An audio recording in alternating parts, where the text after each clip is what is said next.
Hey, Lee Wolf here. Welcome to Tech Face On. We are live on Friday. Everybody's ready for the weekend, I'm sure, but hopefully you could take a few minutes to listen in with us today.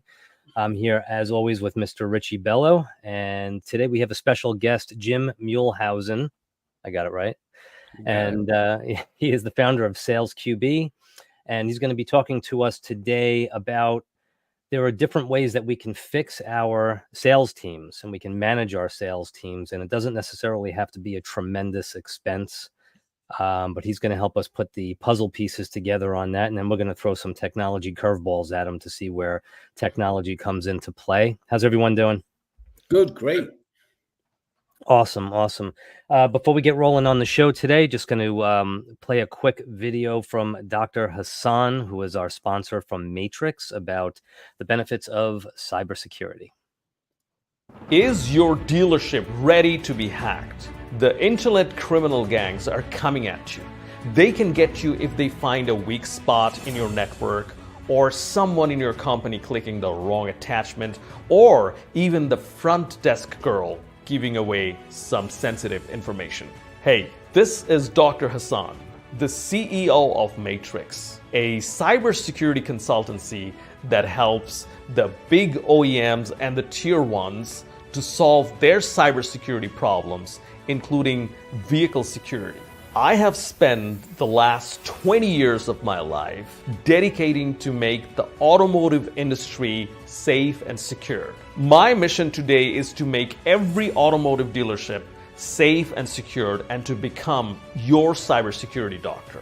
That's why I'm here today to offer you the cybersecurity team that the big OEMs and the tier ones rely upon. Did you know that the average loss per business in the US per year due to data breaches is $9.4 million? And about 80% of these hacker breaches are somehow related to insider sources. What if I told you with the profit that you make from one single car, you can have a comprehensive assessment about your business, the vulnerabilities that you have in your business, and how hackers can penetrate your business? I'm sure you've heard of the big dealership network hack in the recent time, and at an estimate, the total loss was about $5.25 billion, including the recovery. Let me ask you, what would be the cost of you not being able to operate for a day or a week or even a month to get your systems back in place? And what about your customers, their privacy and security? If a car is hacked, one can lose their lives. What about your customers' loyalty? If they lose the trust, they may never come back. Remember the cybersecurity mantra: hack yourself before the bad guys hack you. Now, today I'm going to offer you a comprehensive assessment, including all your vulnerabilities, penetration testing for the hackers to see how easy it is to break into your network, to hack your network, and the possible remedies. Remember, if you get hacked, the average loss is $10 million. I want you to find out your vulnerabilities before it's too late, before you say, I wish I knew what my vulnerabilities were. Why not take the advantage and reach out to where the big OEMs and the tier one automotive companies go to and get your assessment done just for $5,000. Click the link below now and get your assessment. All right, so that was Dr. Hassan. He's got a big webinar event coming up in the next couple of weeks. It's a free webinar for business owners, but we're going to talk more about that on Monday, on Game Face Monday, as he will be our guest.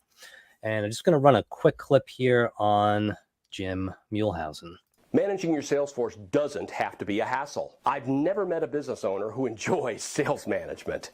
There are too many things to do, and certainly some of them are more fun than sales management. But quality sales management drives revenue. Think of that closable deal you didn't quite get. Ouch. If someone was managing sales, that invisible leak in the boat could be plugged. There's really only two options for small sales forces. One, Recommit to spending enough of your time to be that quality sales manager, or go hire one. Learn how business owners are managing their sales forces without all the headaches at salesqb.com.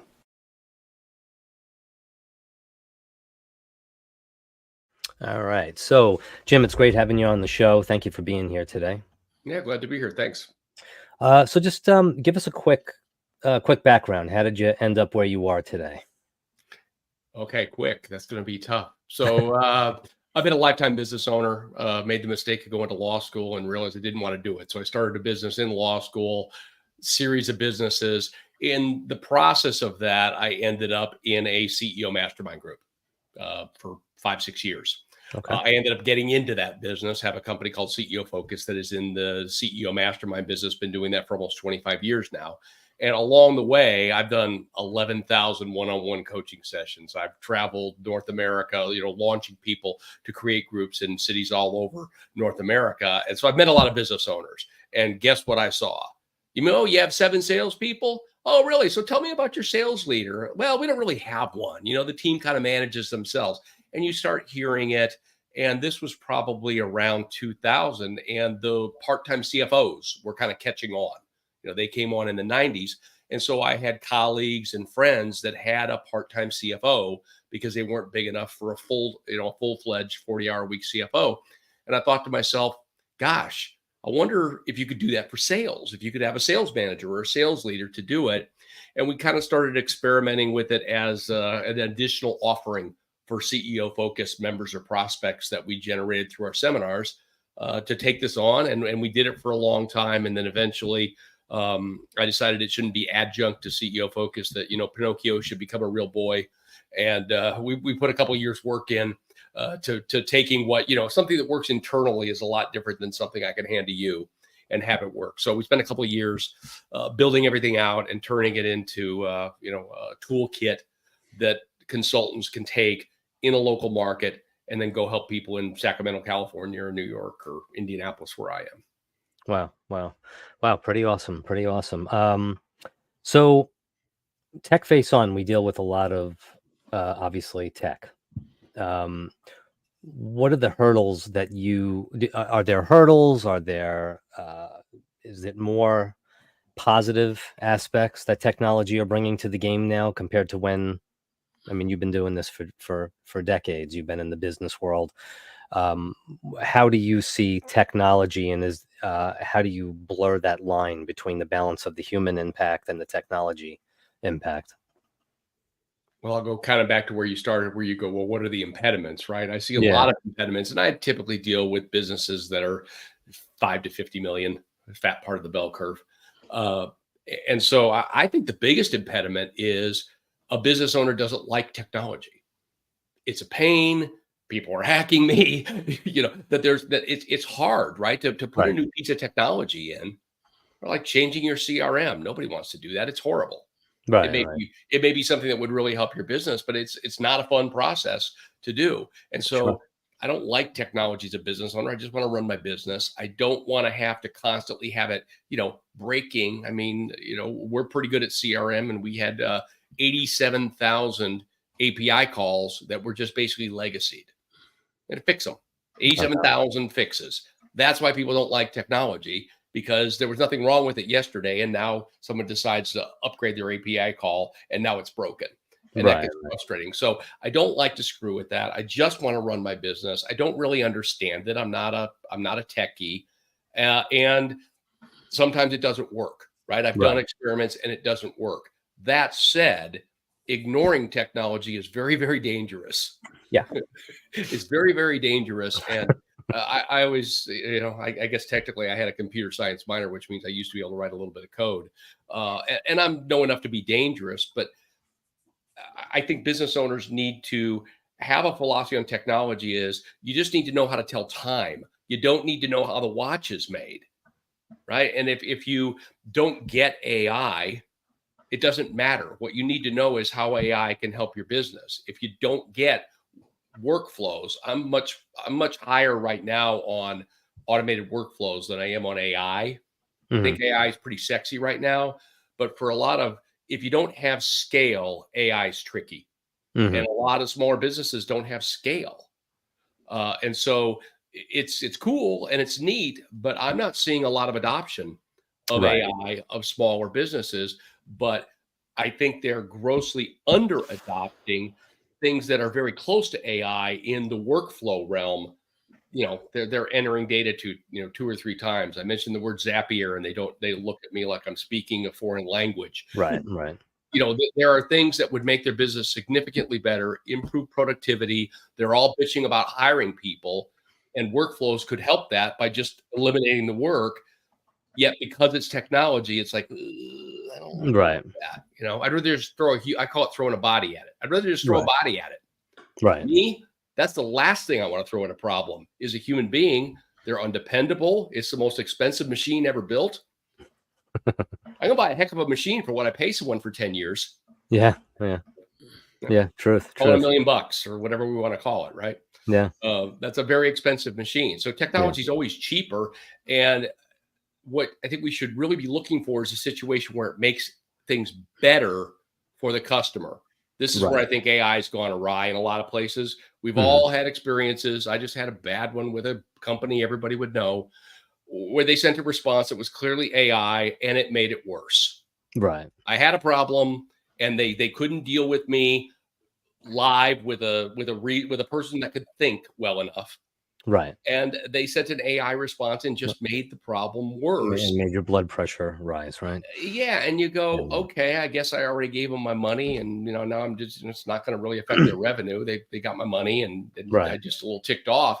But there's so many situations where AI can make it better, sure, for the customer.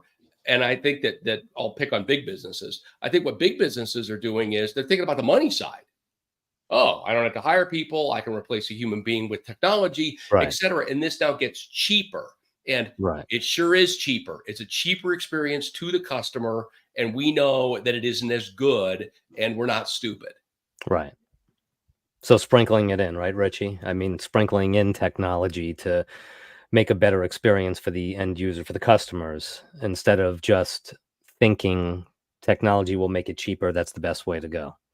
Yeah, well, technology helps. It's a mix, You need the technology side, and you also need the sales process, and you need a coach. You need a person like Jim, a mentor.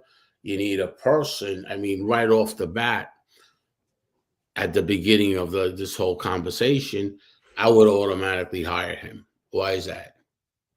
Because I know as a fact that he's failed in plenty of businesses.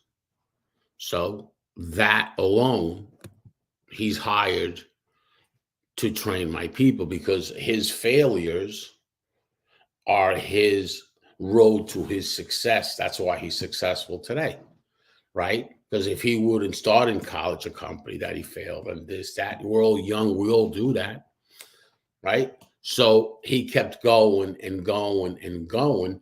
Now he's got 25 years under his belt as a mastermind of a CEO. So that's right off the bat, That's what I look at as the credibility, not so much a storyline of how successful he is. All trainers and all coaches start with what they did in that industry. I never started that way. I didn't care, because I'm there to educate you. And I already got hired by your owner, right?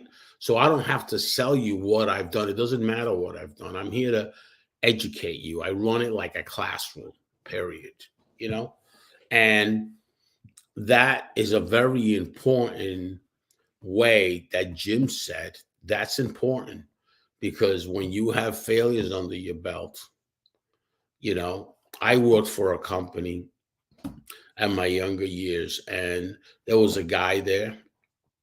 Actually, his name was James. He was at a top level. He was VP.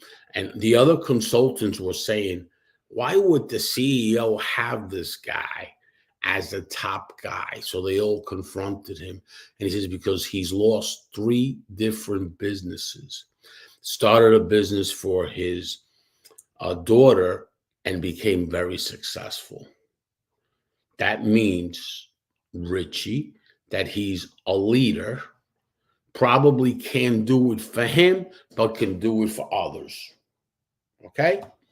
I want that guy because of that reason. I says, wow. I was 25 years old. That blew my mind. That blew my mind.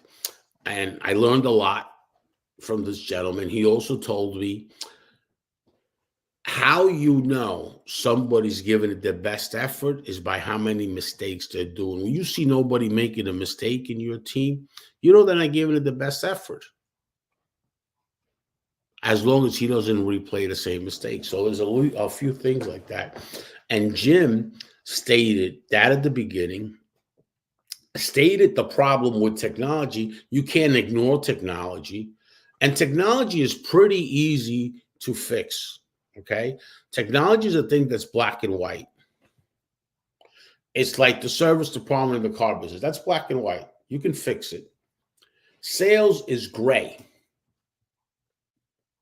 Not everybody can fix sales. Right.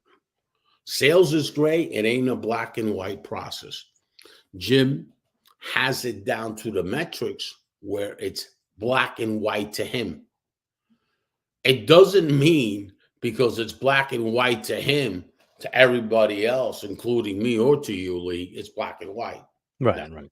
He's got the metrics. All right. So that's an important thing when you want to work with a coach, when you want to work with a sales trainer, when you want to work with a mentor in the sales department. So these are things that you have to identify and look at. Right.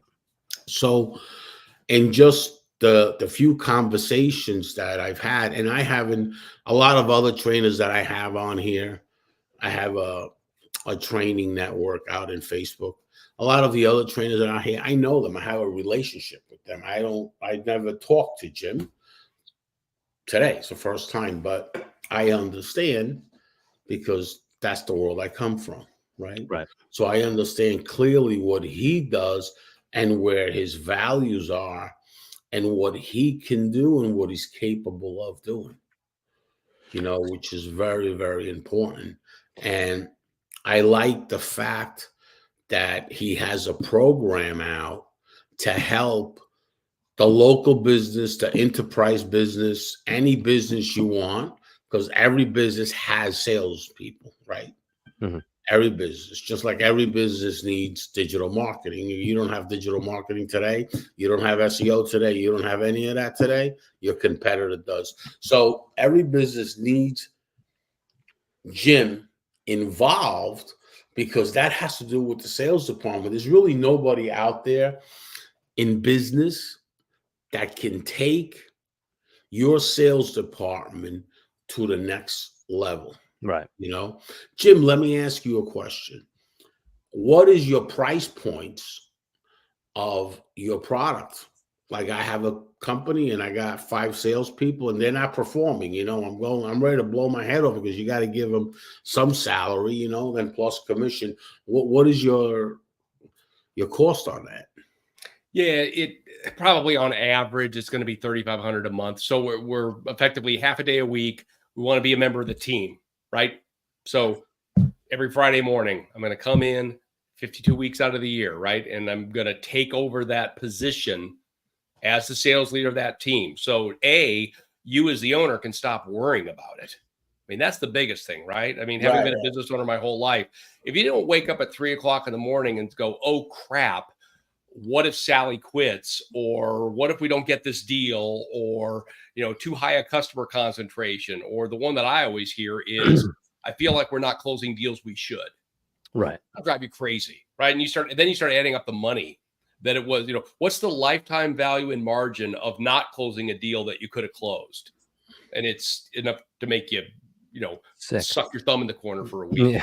It's a lot. It's a lot of money. Yeah. And you go, and it's because you don't have someone that is just doing the simple things like, pre-call coaching, post-call coaching, creating a proven and repeatable sales process. And so, I don't know that I agree that I have this black and white answer for every business. What we have is we have a 6-step framework because every business is different. I've worked with everything from bridal stores to engineering firms to software to manufacturing. It doesn't matter. But you all have vendors, you all have customers, you all have employees. That makes them all the same. Right. And the sales problems at companies are, I would say, it's never about the widgets, right? Oh, well, we make widgets. What do you know about widgets? It's like absolutely nothing. Your problem isn't about widgets. Right. Your problem is about sales. It's about psychology. It's about human beings. Right. It's about getting better performance from the team that you've got. Because in general, they don't want to change the team. The sales trainers, the experts, their whole angle is you sell more stuff by having better people. Let's train them. Let's replace them. Let's get a recruiter. Let's do whatever. And in the small business world, that's not real palatable. Yeah. Nobody wants to do that because they can't really afford A players. They'll tell you, oh, we want to hire A players. I'm like, that's for the big companies that can pay more. You're going to get outbid for the true A players. You can delude yourself that Bob or Sally is an A player, but they're really a B. You can delude yourself. But the real A's, you're never going to get. They're going to get hired by the big companies because they can just outbid you. Right. So what do you do when you got a B and C level sales team? You create a proven and repeatable sales process. You fix the holes. You put your fingers in the dike and you fix it. But who fixes it? In most of the situations that I deal with, the owner is the only person with the talent to plug those holes, to figure out the proven and repeatable sales process. But they're busy wearing 35 hats every day. Everyone's playing their part, right? And how are they going to? Where does the time go to do that? And so, really, all we do at SalesQB is provide the time and the talent that's commensurate with the owner. These are really smart, high-level, successful salespeople, and so they've done this before. They know how to create playbooks. They know how to plug holes. They know how to figure out where the holes are. Diagnose what's really going on, and then be there on a consistent basis to put in the work needed. Not just here's an idea, go run with it. Here's the idea. Here's what we need to do. Now I'm going to go do it. Right. Now I'm going to do it for you, and you can go worry about running the business. Right. Right. And yet, before the show, we were talking about, I was mentioning to you, and I won't name any names, but I worked in a business where we had to turn over a lot of deals a day, at least somewhere between 3 and 7, which was a huge process. And I would watch when they would put out management positions to the staff. They would take, oh, it's easy. It's simple. You take the highest performing salesperson. We're going to put them in a management position. They know what they're doing. So now they're going to be able to, potentially communicate how they do what they do to these people and pass all this knowledge down to them. Obviously, that worked about 20% of the time from what I saw. And I was sitting there at my desk applying for these jobs, being denied. And I would say to myself, I wish someone could see what I'm seeing. So when you step in the door of a business, I'm assuming a good portion of the time you're confronted with people that don't want change, people that don't want someone to step into that position. You probably get a lot of adversity, I'm sure, because we couldn't even do a training program without half the staff losing their minds. What's the first? I know it's amazing to me that no one likes any kind of change, even their cell phone service. But what is that first step that you take to make that connection with the staff to put them at some kind of ease to get rolling with you? You're not just stepping into a position, right? You're right. Well, and so a lot of it comes from this 6-step system that we do, right? We work on lead generation efficiency, then we create a proven and repeatable process. It actually all starts with this best practices audit. So we basically have a process where we're going to create, let's call it a 100-page report that's going to benchmark a company against 34 best practices. Okay, so we always start there. So we've always got the lay of the land before we ever walk in the door, which is reassuring to business owners because the last thing they want is, so how long do I have to pay you before you know enough to actually make me any money? And the answer is 5 minutes. That we've already met with you for free. We've already done the audit. We already know a whole bunch of starting points to do it. Yeah. But if you look at our process, it's people last. It's the opposite of sales training and any of that thing. It's like, fix the people. The people aren't the big problems, and they're also the least controllable of all of the problems. Right. Because we human beings suck. We don't want to change. We feel like we may or may not know the answer. And so you go, let's just say you've got a C+ sales team. You got 5 salespeople. They're C+ caliber if we, empirically rated them. Okay. Through process, through technology leverage, non-technological leverage, creating accountability, maybe fixing the pay structure and the motivational format of the company, giving them some stinking attention where it would actually be helpful, which could be accountability. Okay. We can take those C+ and turn them into B's or B+, and that's a big deal to your business, because if you buy my you can't afford the A's, we're about as good as it's going to get now, but we're going to go with the people last. And so we're going to tell them that. We're going to listen. We are not here to tell you you're stupid. We are not here to tell the owner that they got to get somebody better than you. We're not even here to really get in your stuff at first, because we're going to go in order and we're going to work on that proven and repeatable sales process first. And that's going to take a while. That's not going to be tomorrow that we've got that, because it's going to be granular. I mean, I had one that I did that was so big, I had to have a proven and repeatable prospecting process and then a proven and repeatable sales process, because it would have taken up an entire wall of whiteboard just to do the sales process. Right. Because you're going to literally break it down to everything that should happen. And what my opinion / experience is that really good salespeople aren't good at an industry. They don't have some, witchcraft or magic. What they're good at is figuring out how to sell something. Right? If I go to, you guys don't see my good salespeople. If I go dump you into, how did I figure out how to sell bridal dresses? I got 2 daughters. I don't know if that counts as being helpful, but I know how to figure out how to sell bridal dresses, which I did much better than the person that sold them for a living. By interviewing his staff, by applying some best practices, by thinking creatively, that type of stuff. But you know how to sell something regardless of what it is. And so those good, really good A-level people like we've got at Sales QB, okay, can figure out how to sell something with the help of the existing team. But my contention is that a C-level salesperson, their problem is they can't figure it out. They don't know how. They don't know how to figure out the tricks. It's not that they're not good at witchcraft or this thing called sales, or whatever, soft skills there are. It's that they're not good at figuring out sales process. The good news, I am. And I can go in and tell you the sales process that is going to work. And now you just need to follow it. And you don't need to be good at figuring it out. You just need to be good at following it. Right. Yeah, Richie, that's what you've been telling me for 7 years. Yeah, sales is sales. You could sell. It's just people, and people have a lot to do with psychology, and sales is sales, and I think Jim's got a good handle on that. And I think as far as the price point is very, very feasible. I mean, when you hire a team, when you put 4 or 5 guys on, and 3 of those guys are not performing for you, if you would figure out what your gross sales is and how many sales are you losing, you're talking about hundreds and hundreds of thousands of dollars. And for $3,500, I'm going to fix that problem. It's like technology. You got a problem with technology, it's going to cost you $5,000. Yeah. You fix it, and now it goes away. Well, sales breaks down, the machine breaks down, and that machine breaks down very easily. Let me tell you why. It's up here. It's a mindset. When a sales guy gets rejected in one day 5 times, he's finished for the day. Time to go to the movies, man. Done. When that salesman, right? I used to be a road salesman. Okay. When I used to go in late, it was because I had a good day.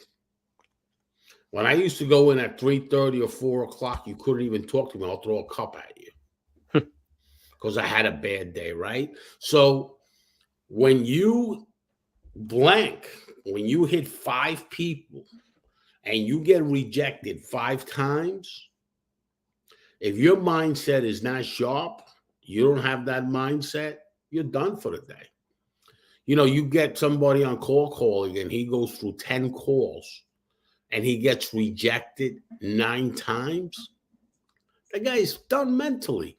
That's the thing with the phone, with the AI, that doesn't understand about rejection. That doesn't know. Right. People are the people that sell. AI don't sell, man. Okay. So you're in front of someone and you're getting rejected. You got to have such a strong mindset. And that's where a coach comes in. That's where a guy like Jim comes in that keeps their mind. It's all about up here, the mindset. Keeps their mind in doing it. What the mind can conceive, can do. Mm-hmm. Period. End of story. If you can't think of it, and you don't believe it that you can do it, you're not going to get it done. That's 80% of your success right up here, your mindset. Mm-hmm. People talk about mindset. What is mindset? That when you have an obstacle, you keep going. When you have another obstacle, you keep going. You might get a little bit down and out and all that. You go out of your dots, go outside of it and regroup yourself and rethink yourself, and sometimes you find a solution, and if you come up with a solution, it might work or might not work. You just keep going, but it's all up here. And having part of a team, Jim, if he's part of your team, you're going to have that mindset. Clearly, you guys were talking about something, and Lee was, I forgot what it was, but Jim, I was going to get in it, but I'd rather wait for you guys to finish. Jim was saying, the 3 o'clock in the morning.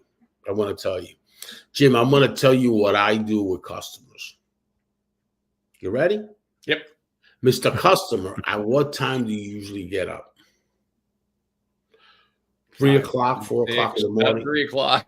Wait. Yesterday I did, but not today. Wait, I tell them, usually you get up. Do you have an alarm clock? Sure. To get up at that time? A lot of them tell me, no, I just get up at 3 o'clock in the morning. I've been doing it for quite some time.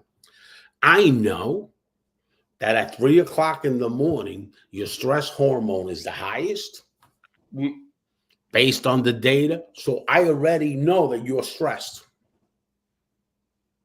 Right off the top, I'm assuming that you got a problem.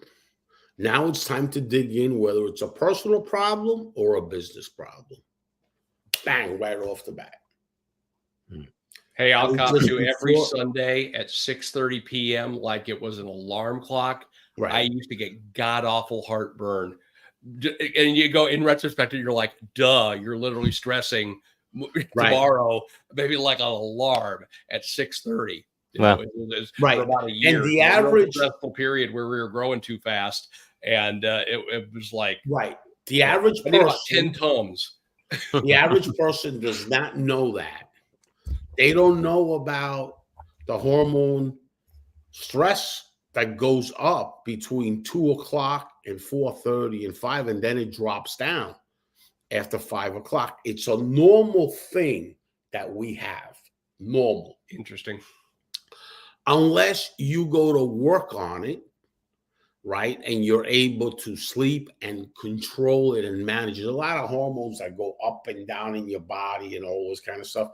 I've been studying that now for the last couple of years, maybe 3 years, Lee. Okay. Mm-hmm.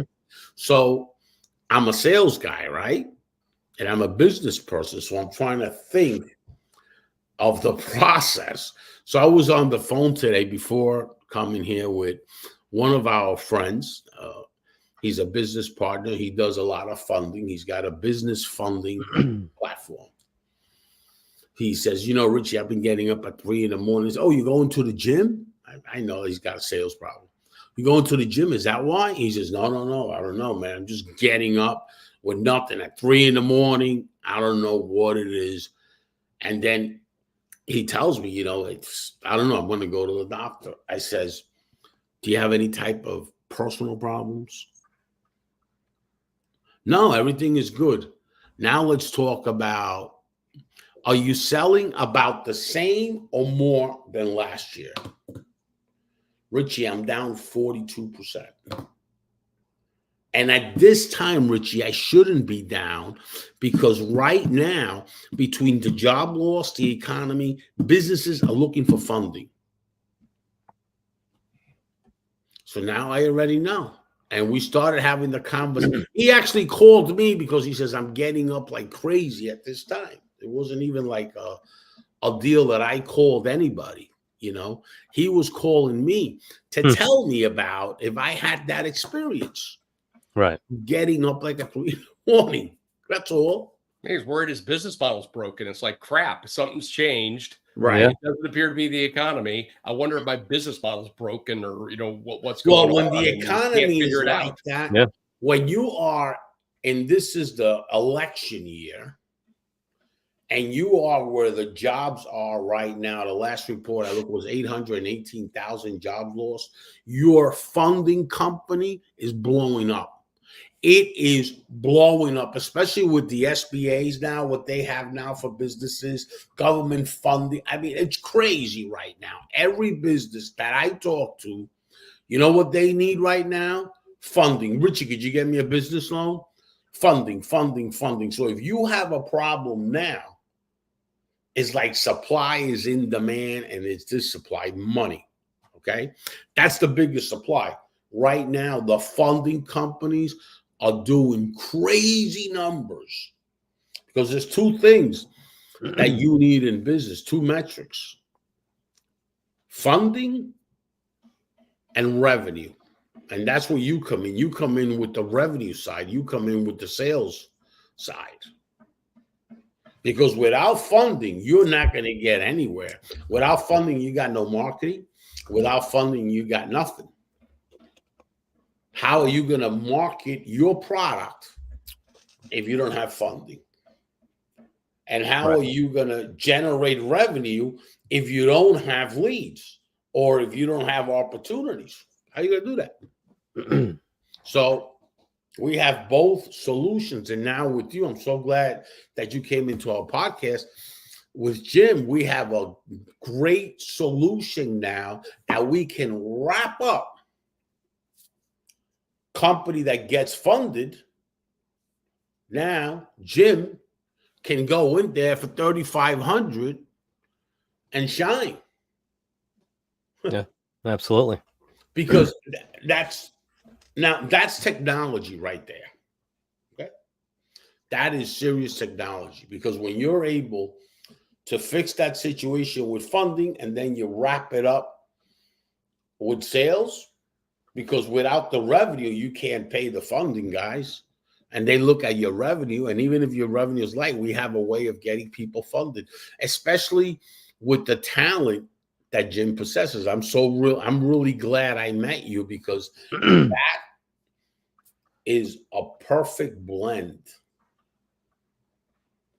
Because when we do a business plan for the investor that we need money, and you put a coach, a sales coach, you got 85, 95% of a deal. When that gentleman called me today, I told him, watch the podcast. I have a solution for these businesses using your funding to make sure that it's a done deal. He'll probably watch it or he'll do it on the spin. Yeah. Well, and I'm preaching to the choir here because we're all salesy, but you don't want to know the number of people that I have talked to that have worked for private equity, worked for startups. They've got a better mousetrap. They've raised $110 million for some, medical product or whatever it is. And lo and behold, the market doesn't beat a path to their door to buy the better mousetrap. I mean, I always remind people, Edison had to give away electricity. I mean, to me, the light bulb was one of the most important inventions ever, if not the most important, other than the wheel or fire, because it harnessed electricity is what it really did. Okay, it made it light. That was great. But what all the other things that were electrical came after the light bulb, because he figured out how to harness electricity and turn it into a viable product for the home. Right. So it's a pretty important product. But my point is, didn't he have to like wire a 3-story building in New York for free before anyone would actually try it? I'm saying the greatest invention of the last 300 years had to be given away. Yeah. No one beat a path to Edison's door either, but everybody seems to think that their software or their medical product or whatever is going to be better than the light bulb, and that without a sales effort, it's going to sell. It's going to sell itself. And the amount of money that's been lost investing in those companies that don't invest enough in sales, but invest everything into the product is a little staggering in my mind. Yeah. Yeah, you can't invest everything into the product. You got to invest into the sales process. Absolutely. Yeah. Yeah. I mean, did IBM have the best computers in the 80s? A lot of people would tell you no. No, They sure had 80% of the market or whatever crazy number they had because they were better at selling. Yeah. Right. Yeah. Yeah. And that's what you want to be good at, selling, and then you can build a product from there. Yeah. Yeah. Well, I'm going to pay Jim $3,500 to help me manage my children. I don't know. I can help you there. I managed to get 5 kids. Yeah. Oh gosh. Yeah. I made it through 2. So, but I'm done. It's $3,500 is not really a lot of money to deal with somebody like Jim. He's very good at what he does, and it's perfect. Well, if nothing else, it just frees you up, right? As an owner, you always have more responsibilities than you have time. You always have more opportunities. At least you better have more opportunities than you have time to seize them. If you don't, that's a whole nother issue. But we're dreamers, we're idea people. We've always got some initiative that we could be doing, but we run out of daylight to do it. And I think the biggest thing is just not having to worry about a pretty critical element of your business, revenue. Right. Right. And that's a pretty important part of your business. Yeah. That's the most important. That's the most important thing of your business. Absolutely. Revenue.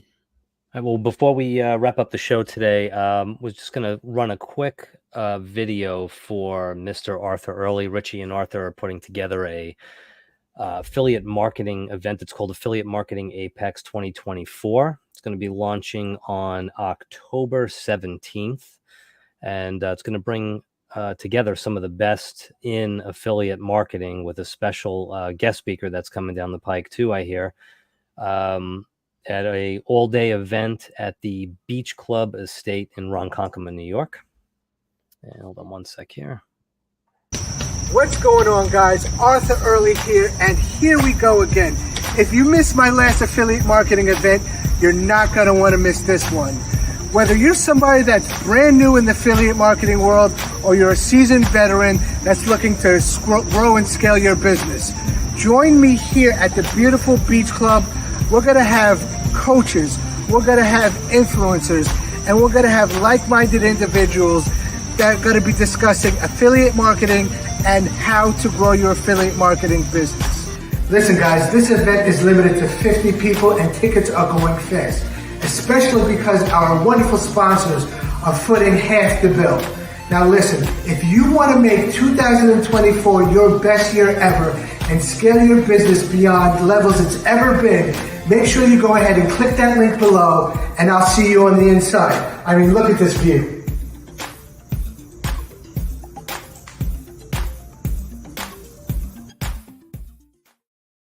All right, so that's coming up on October 17th, and you'll be hearing more about that in the coming weeks. Mr. Jim Muelhausen, thank you so much for being on the show today. They can find you guys at salesqb.com. Is that right? Right. Okay, awesome. Thanks for being here. Richie, as always, thanks for having me by your side. And Jim, thanks a lot. I really looking forward to communicate with you more. Maybe we can set up a virtual meeting. Very interesting. Yeah, that'd be great. Great to work with you both today, and thanks for putting on a good show. Thank you. Take care. All right. Thanks, guys. Bye-bye.